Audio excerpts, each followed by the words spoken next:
everyone, it's Katie from Paradise Falls family. In this video we'll be continuing our Thailand series and giving an overview of our excursion to Phang Nga Bay. We had an amazing day here, one of our best trips of the holiday, and we'll talk you through what we did and how we booked it. Phang Nga Bay is a stunning destination known for its dramatic limestone karsts that rise from the beautiful waters. Sitting to the east of Phuket Island and just southeast of Khao Lak, it's one of the most popular day trip options from Khao Lak. It has loads of activities available to keep you entertained, including boat tours, kayaking through hidden caves and exploring secluded beaches. The breathtaking scenery makes Phang Nga Bay a must-visit location for anyone looking to experience the natural beauty of Thailand. There are a number of different activities you can enjoy in the bay, and there are dozens of day trips advertised, all of which are slightly different.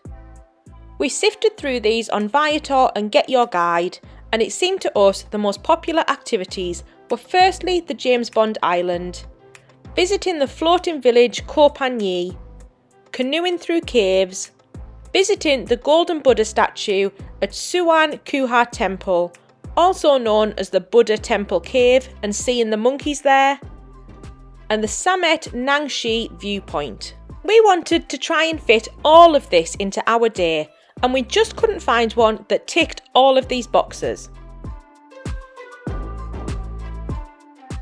In the end, we tried a recommendation we'd seen in some of the Facebook groups to try a local guide, Koh Khao Lak.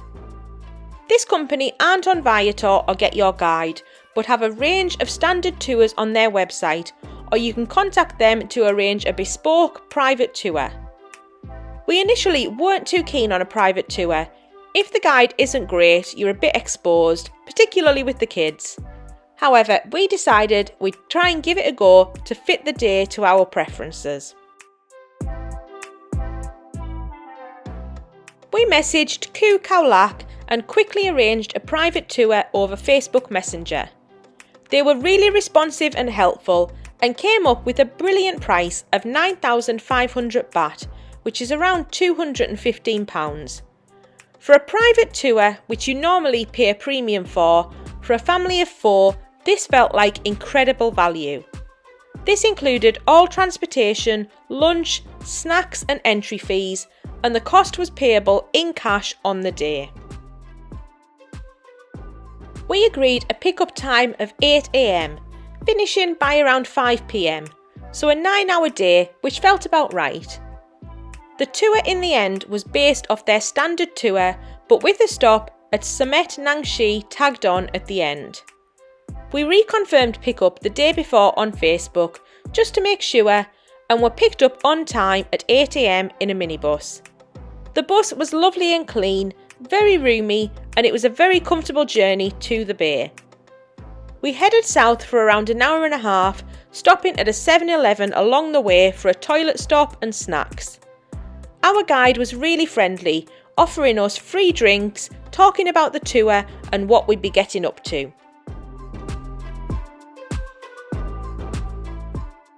We arrived at the dock at around 9:30 AM, where we were greeted by our boatman and had our own private longtail boat.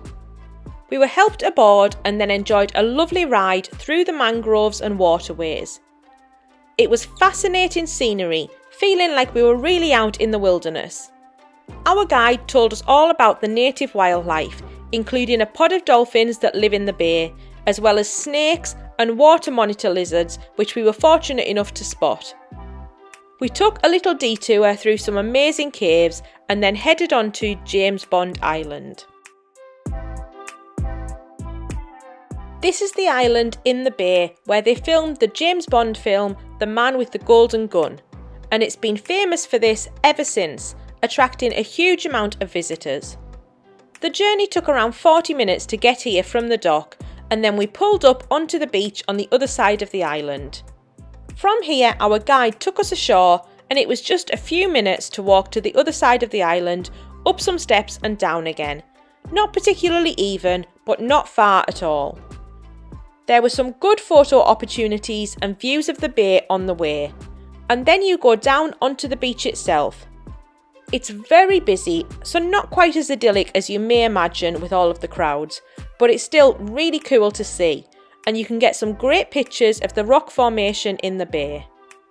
Just back from the beach, there are numerous souvenir stalls and some restrooms if you need them. Our guide was brilliant at getting pictures of us all, including posing at the giant slanted rock formation that's just off towards the back of the beach. After around 20 minutes, we headed back to our boat. It's only a really small island, so once you've got some pictures, there's not much more to do, so you don't need that long here. Our next stop was for some canoeing, and we sailed for about 10 minutes to the next island for this. Here there's a floating barge, effectively where we docked, and there are restrooms, seating and a little shop, and this is where you get into your canoes and head to the nearby island. It's 2 to a canoe plus a guide who does all the paddling. They're inflatable, so very stable, very little chance of capsizing or anything, so perfectly comfortable and easy to sit in. We enjoyed around half an hour in all, I think, out in the canoe. We basically sailed a loop around the island and through its caves, spotting lots of monkeys on the rocks above. We went in and out of cool little caves, one of which we literally had to lie down in the canoe to slip through, although it really wasn't as claustrophobic as you may think. It was a really fun experience and one of the best bits of the day. Quick tip though, make sure to keep some cash on you, as your guide here will expect a tip. Next up for us was Koh Panyee, the floating island located in Phang Nga Bay. This unique community is built on stilts over the water. Koh Panyee is renowned for its charming wooden houses and a bustling marketplace, as well as having a floating football pitch. The journey here only took around 10 minutes and we docked on one side of the island at around midday. We happened to dock right next to the football pitch, but strangely there were no footballs to be seen. They do sell some in the market though, but by then we'd moved on, so maybe bring your own ball to have a kick around.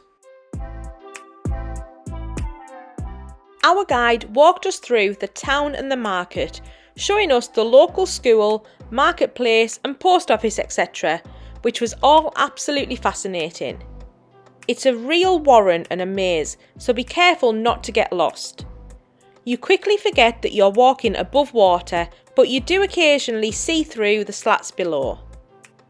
We were taken to Andaman Seafood for lunch, a lovely restaurant which was buffet style with loads on offer, not just seafood. We helped ourselves to chicken, rice, curries and vegetables and enjoyed a really nice lunch. It was also really good here for allergies and vegetarians.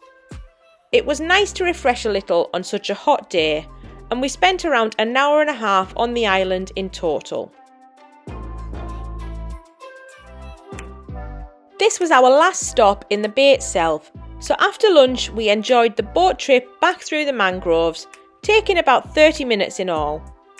We went a slightly different way on the way back, so we're able to go down some of the narrower little inlets surrounded completely by jungle, which was really fun. We were back on the minibus for around 2 p.m. and drove just a few minutes to the Suwankuha temple, which wasn't far away. This is famous for having a giant golden Buddha statue inside, as well as a lot of resident monkeys that live in the grounds outside. The temple itself has two aspects, the traditional temple building, which we didn't go in, and then the temple within the cave next door, which is where the statue is located.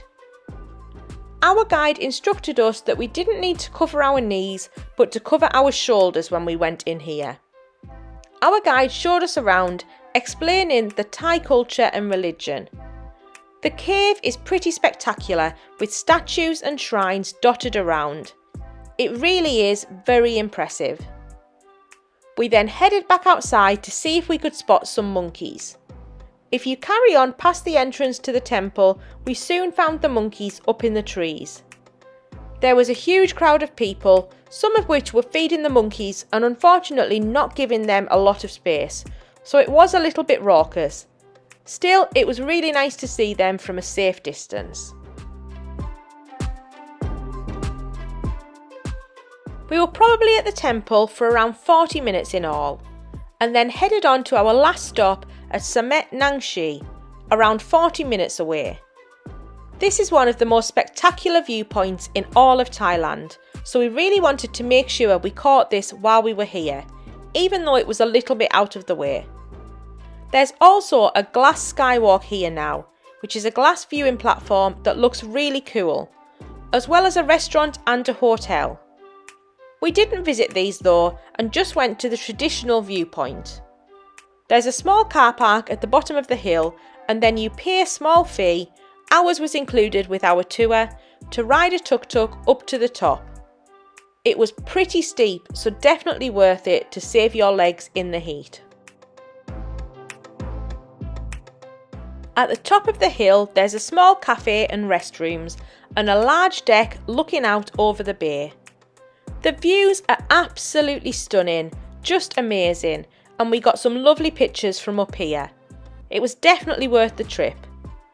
We enjoyed a cold drink while taking in the views and then headed back down for our journey back to the hotel. We were probably here around 40 minutes in all, and then it was about another 50 minutes back to our hotel, arriving back around 5 p.m. Pretty much bang on what we'd arranged. Overall, we had an amazing time and loved Phang Nga Bay.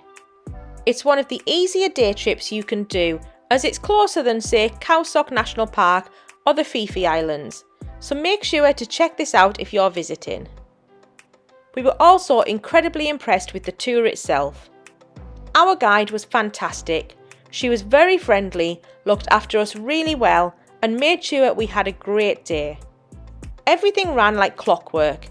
It was very well timed out, and we would really recommend Sands Khao Lak for a tour in the area. So hopefully that provides a useful summary of our excursion and what you can expect from a trip to the Phang Nga Bay area. If there's anything at all we've missed or anything you would like to know, then please just drop a message in the comments below and we'll do our best to help. As always, if you found this vlog useful, please give it a like. Next week we'll be moving on to cover our next excursion, which was our day trip to the Phi Phi Islands, so make sure to subscribe to the channel to catch that. Thank you all so much for watching.